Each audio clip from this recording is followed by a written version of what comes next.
my sister, Monsignor, my brother. When I met you, I saw in your eyes the same thing we all have seen, many of us in this room, and that is some of the darkest places in the human heart. So I thank you both for having me here, and I thank you both for shining the light of God into those very, very dark places. Thank you.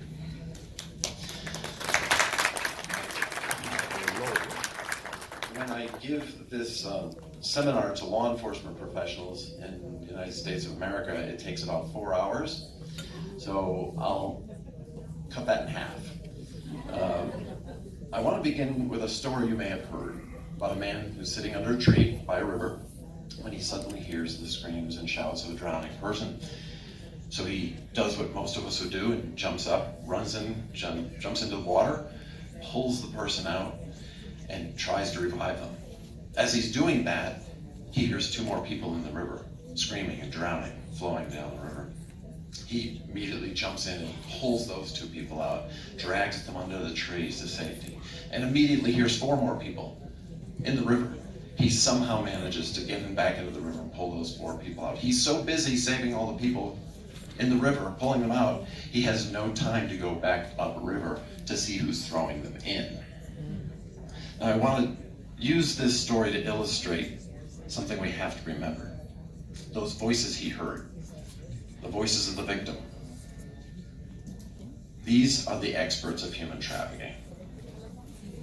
These are the survivors of a horrible crime. And these are the voices we must listen to. So Monsignor, I brought this from the United States of America. This is a book I wrote. These are all the voices of victims in the United States of America. I wanted you to have this for you, for your office, for the Vatican, for His Holiness.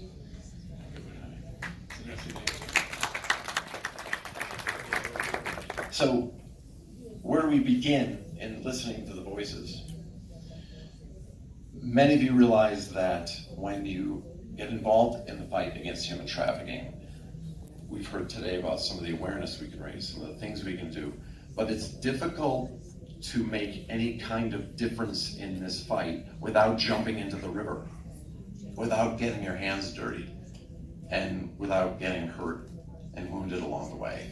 That is just going to happen if you're going to be in this fight. And you have to be ready for that. We have to be ready for that. One of the things we must realize in that fight is that we are speaking truth to power, power that does not want to be spoken to. Now here in Mexico, as Rosi said earlier, you have some very good federal laws, but not each of the 32 states have adopted and enforced and trained on these laws. This is imperative. This has to be taken to all 32 states. Because, as a member of that annoying 33rd state, the United States of America, the demand must be addressed.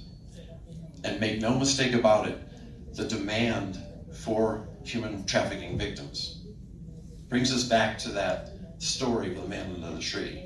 Who is looking for the people flowing down the river? Who's waiting at the bottom of the river for those bodies to flow down? It's men. Men are the problem. Men have to be a part of the solution. And as I said, as a citizen of the United States of America, I know and admit that a great deal of the demand is men from the United States of America. So it's okay, and I want you, and I need you to point your finger north and say, stop this, especially to the men here, because it's going to have to take a cultural shift of men saying to other men, you can't do this anymore. This is wrong. To buy a young girl, to buy a young boy, to buy anyone for any reason, to give money to somebody else, to enslave someone, that demand is coming from the north. I know it. I've studied it. I've talked to the victims for over 20 years. So I implore you, beg you,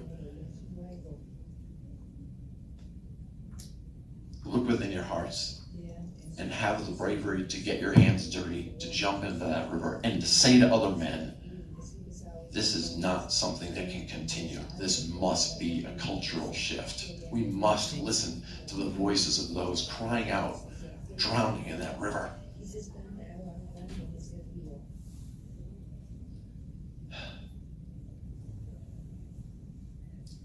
We're under siege. So many people around the world, around the globe are under siege. It is a type of warfare.